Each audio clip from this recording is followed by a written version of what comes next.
नमस्कार। अमन्स history classes में आपका बहुत बहुत स्वागत है। प्यारे बच्चों, जैसा कि हम लोग चैप्टर शुरू कर चुके थे ईंटें, मनके तथा अस्थियां, हड़प्पा सभ्यता, उसके हम 3 पार्ट कर चुके हैं। आज हम उसका 4th पार्ट स्टार्ट करेंगे। तो आज हम बात करेंगे इस चैप्टर में हड़प्पा सभ्यता के शिल्प उत्पादन के बारे में। जैसे कि पहले 3 पार्ट्स में मैं आपको दिखा चुकी हूँ कि हड़प्पा सभ्यता की पूरी जानकारी हमारे को पुरातात्विक सामान से मिली है, पुरातात्विक सामग्री से मिली है। हमें बहुत सी मूर्तियाँ, बर्तन, आभूषण, मोहरें, ये सारा सामान मिला है। उसी के आधार पर हमने जो है इस सभ्यता का इतिहास बनाया है। तो बहुत सारा शिल्प उत्पादन जो है वहाँ पर होता था, जो हमें सामान मिला उससे पता लगा कि बहुत सारा सामान ये सभ्यता के लोग बनाया करते थे। तो आज हम उसी की बात करेंगे। ये बहुत इंपॉर्टेंट क्वेश्चन है बेटा, इस पर क्वेश्चन तकरीबन आ ही जाता है कि हड़प्पा सभ्यता में कच्चे माल की सूची बनाई है, वो शिल्प उत्पादन के लिए क्या क्या कार्य किया करते थे। तो आज हम इसी पर चर्चा करेंगे। तो बात करते हैं शिल्प उत्पादन की। तो बहुत सारे शिल्प उद्योग जो है यहाँ पर प्रचलित थे। जैसे मनके बनाना, धातु का सामान है, मोहरे बनाना है, शंख की कटाई है, बाट बनाना है, विभिन्न प्रकार का ये सामान बनाया जाता था।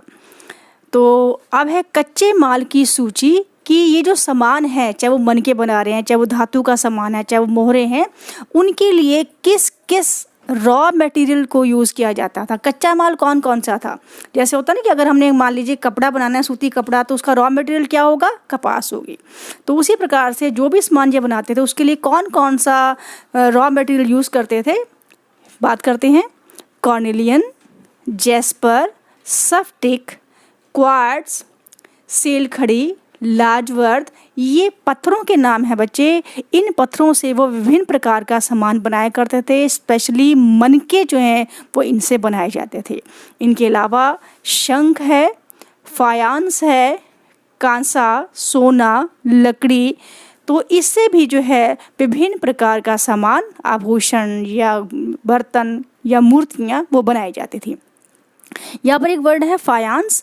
फायांस जो है ये बड़े खास प्रकार का कोई पदार्थ होता था जो कि रेत को घिस कर उसमें कुछ कलर मिलाकर और कुछ चिपचिपा पदार्थ मिलाकर उससे फिर पात्र बनाए जाते थे, बर्तन बनाए जाते थे, सामान बनाया जाता था। ये है फायांस। तो ये सारा सामान है, ये रॉ मटेरियल है जिसका यूज़ वो विभिन्न प्रकार के शिल्प उद्योगों में किया करते थे। तो मैं सभी शिल्प उद्योगों की चर्चा ना करते हुए आपको जो उस समय का जो बहुत प्रसिद्ध उद्योग था मनका उद्योग, उसके बारे में बताती हूँ क्योंकि इस पर क्वेश्चन पूछ लिया जाता है। तो मनका उद्योग जो है वो उनका काफ़ी प्रसिद्ध उद्योग था। ये मनके बनाने में काफ़ी कुशल थे क्योंकि हमें काफ़ी मात्रा में, काफ़ी संख्या में हमें मनके वहाँ से प्राप्त हुए हैं। तो मनके जो हैं वो कहाँ कहाँ से मिले हैं। मनकों के संबंधित जो सामान है, उपकरण हैं, लोथल, चहुदड़ो, धौलावीरा, ये वो 3 महत्वपूर्ण स्थान हैं जहाँ से हमें मनके बनाने के उपकरण मिले हैं, मनकों में छेद करने के उपकरण मिले हैं।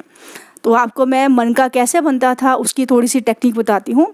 सबसे ज़्यादा मनके जो हैं वो सेलखड़ी के नामक पत्थर के बनाए जाते थे क्योंकि ये बहुत ही सॉफ्ट होता था।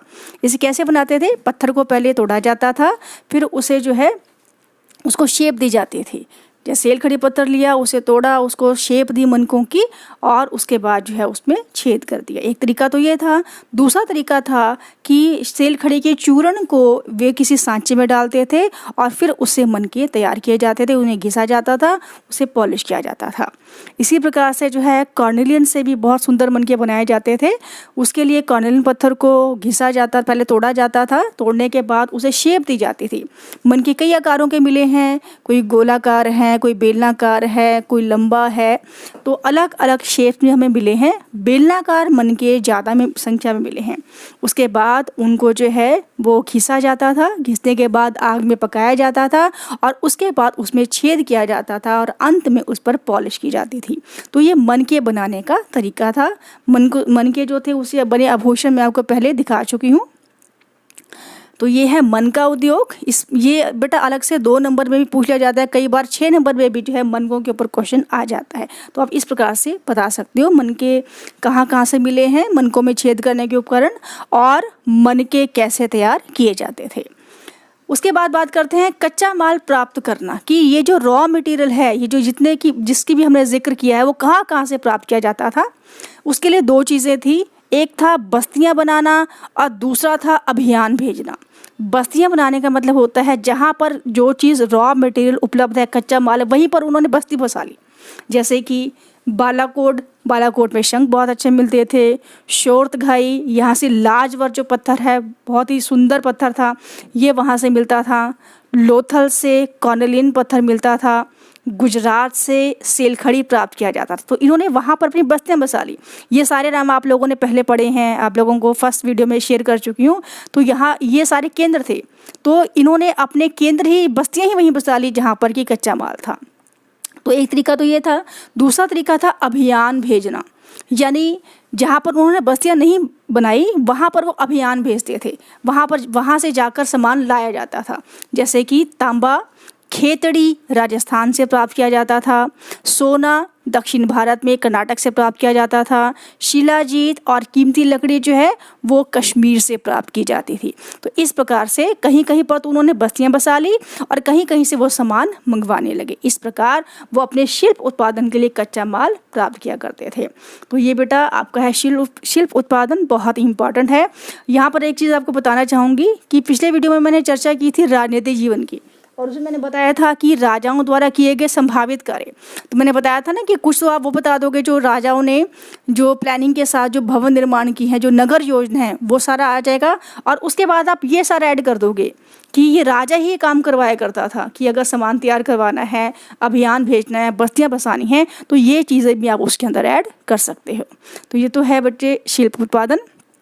अब बात करते हैं कला की। ये भी इसी अंदर कवर हो जाएगा कि कौन कौन सी कला है, ये लोग किस किस कला से परिचित थे। मूर्ति कला, क्योंकि मूर्तियाँ आपने देखी हैं, बहुत सी मूर्तियाँ मिली हैं जो कि पत्थर की, टेराकोटा की, धातु की बनी हुई हैं। टेराकोटा की मूर्तियाँ ज़्यादा मिली हैं।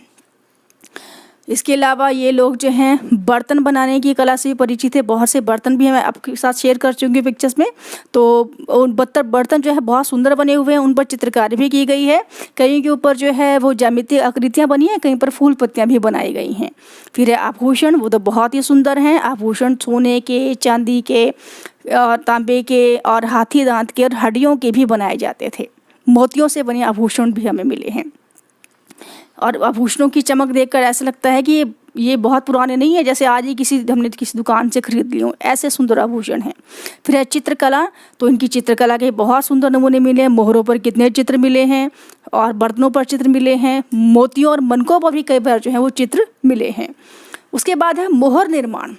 बेटे इस समय की बहुत सारी मोहरें मिली हैं, पिछले वीडियोज़ में चर्चा कर चुकी हूँ, दिखा भी चुकी हूँ आपको मोहरें।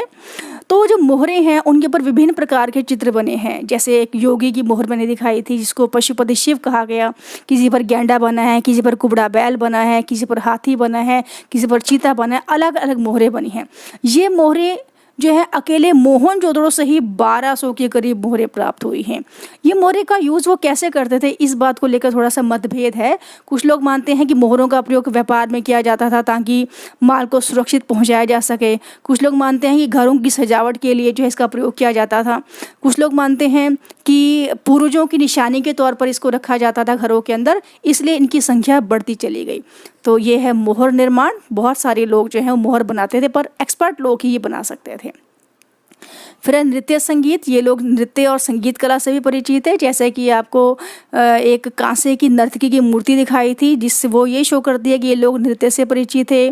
फिर ढोल के चित्र मिले हैं हमारे को, और पक्षियों की पूँछों से बनी हुई आप कह सकते हो कि सीटियाँ हैं। तो उनसे पता लगता है कि ये लोग जो हैं वो नृत्य और संगीत से भी परिचित थे। अगर कला पर आए तो आप इस तरह से पॉइंट बनाकर लिख सकते हो, एक्सप्लेन कर सकते हो। उसके बाद है लिपि। क्या इनको लिखने का ज्ञान था? जी हाँ, इनको लिखने का ज्ञान था। इनकी लिपि एक रहस्यमय लिपि थी, लेकिन दुर्भाग्य की बात है कि इनकी लिपि को आज तक हम पढ़ नहीं पाए। आप मोहरे देखोगे ना तो मोहरों के ऊपर कुछ ना कुछ लिखा हुआ है, तो लेकिन हमारा दुर्भाग्य है कि अभी तक जो है हम उसे पढ़ नहीं पाए हैं। अगर हम उसे पढ़ लें तो इस सभ्यता के बारे में बहुत ही ज़्यादा जानकारी, रियल जानकारी हमें प्राप्त हो जाएगी। देखते हैं लिपि की क्या विशेषताएं हैं। पहली विशेषता है चित्रमयी लिपि। ये चित्रमयी लिपि है, चित्रों की सहायता से जो है अपनी बात को समझाया गया, लिखा गया है। दूसरा है ये बाईं से दाईं ओर लिखी जाती थी। जैसे हम लोग लिखते हैं ना, उसी प्रकार से ये लोग भी बाईं से दाईं ओर लिखा करते थे। क्योंकि अगर आप मोहर को देखोगे कि बाईं और जो है अंतराल ज़्यादा है। जैसे हम कॉपी पर मान लीजिए हम कॉपी पर लिख रहे हैं, तो कॉपी पर हम थोड़ा सा गैप छोड़ते हैं ना, उसके बाद लिखते हैं, मार्जिन छोड़ते हैं।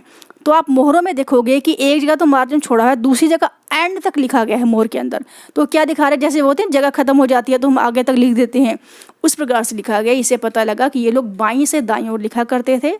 इनके वर्णों की संख्या 375 से 400, इतने वर्ण हमें इनके मोहरों पर प्राप्त हुए हैं।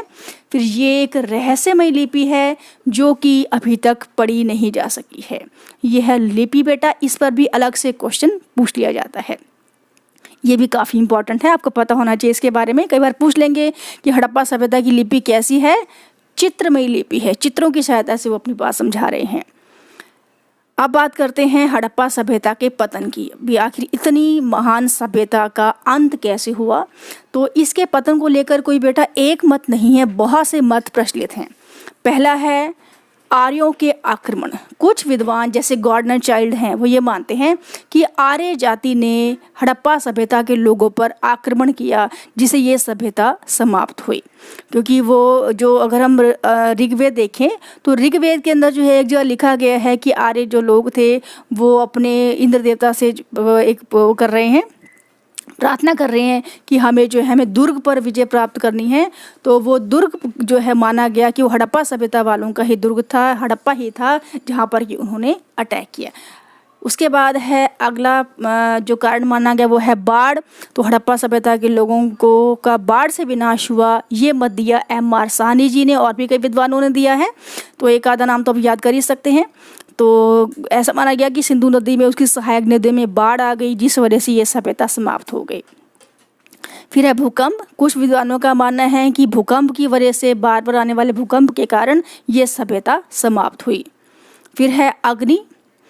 तो कुछ लोगों का मानना है कि भयंकर अग्निकांड हुआ, कहीं आग जल गई, इनके मकान जो हैं, इनका सामान लकड़ी का था वो बहुत कुछ तक जल गया उससे। तो कुछ विद्वान अग्नि को इस सभ्यता के पतन का कारण मानते हैं। उसके बाद है पांचवा पर्यावरण संतुलन असंतुलन।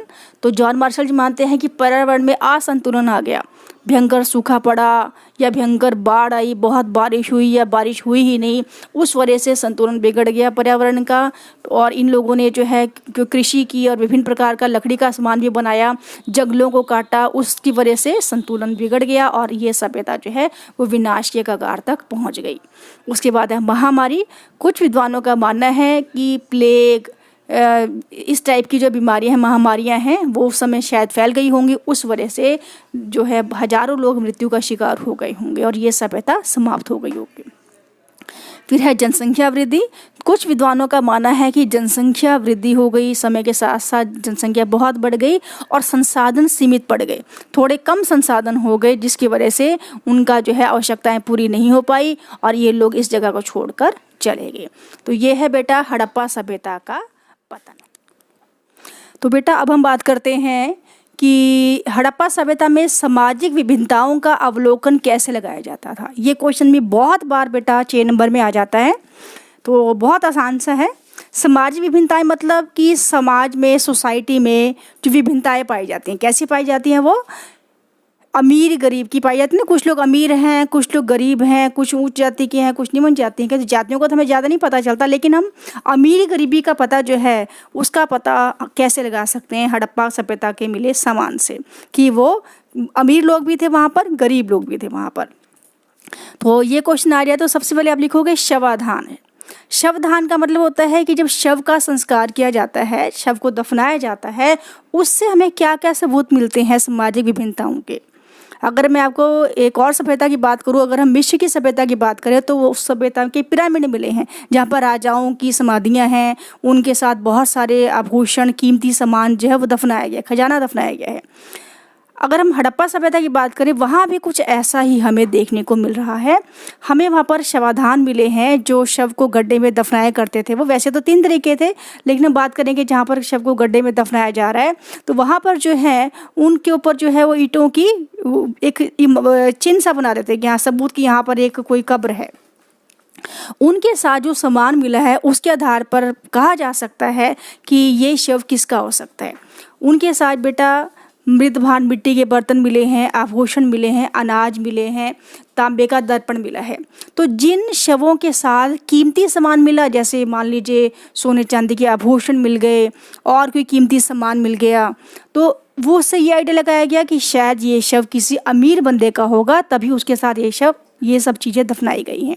और अगर किसी के साथ साधारण चीज़ें मिले, जैसे मिट्टी के बर्तन मिल जाएं, अनाज मिल जाए, तो उसे माना गया कि शायद ये किसी आम इंसान का, जनसाधारण का शव था या गरीब का शव था। तो इससे हमें इस जो शव के साथ जो सामान मिला उसके साथ से भी हम आइडिया लगा सकते हैं कि इस सभ्यता में सामाजिक विभिन्नताएं थी, अमीर गरीब लोग दोनों थे। दूसरा तरीका है पुरावस्तुएं।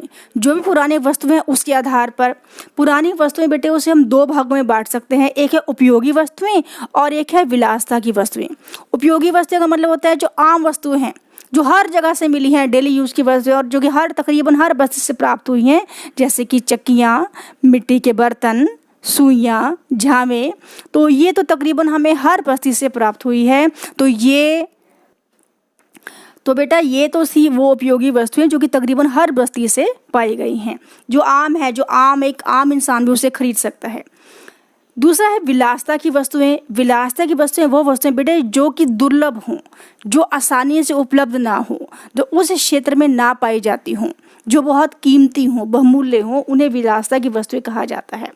जैसे कि आप देख लीजिए कि अगर हम बर्तन, मान लीजिए हमारे घर पे कोई गेस्ट आता है, तो हम क्या करते हैं, अपने स्पेशल बर्तन निकालते हैं ना, कि अच्छे से चीनी मिट्टी के बर्तन निकालेंगे या क्रॉकरी बढ़िया सी निकालेंगे। वो तो चीज़ विलासिता की होगी जो कि आम यूज़ के लिए नहीं है।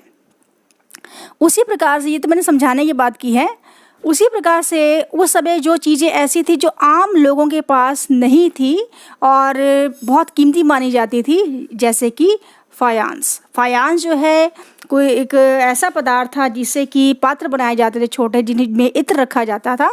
और इससे कैसे बनाया जाता था ये मैंने बता ही दिया था कि रेत को घिसकर उसके अंदर कोई कलर मिलाकर, कोई चिपचिपा पदार्थ मिलाकर उससे बनाया जाता था। तो ये हर जगह पर नहीं मिले हैं, केवल बड़ी बड़ी वस्तुओं से ही प्राप्त हुए हैं।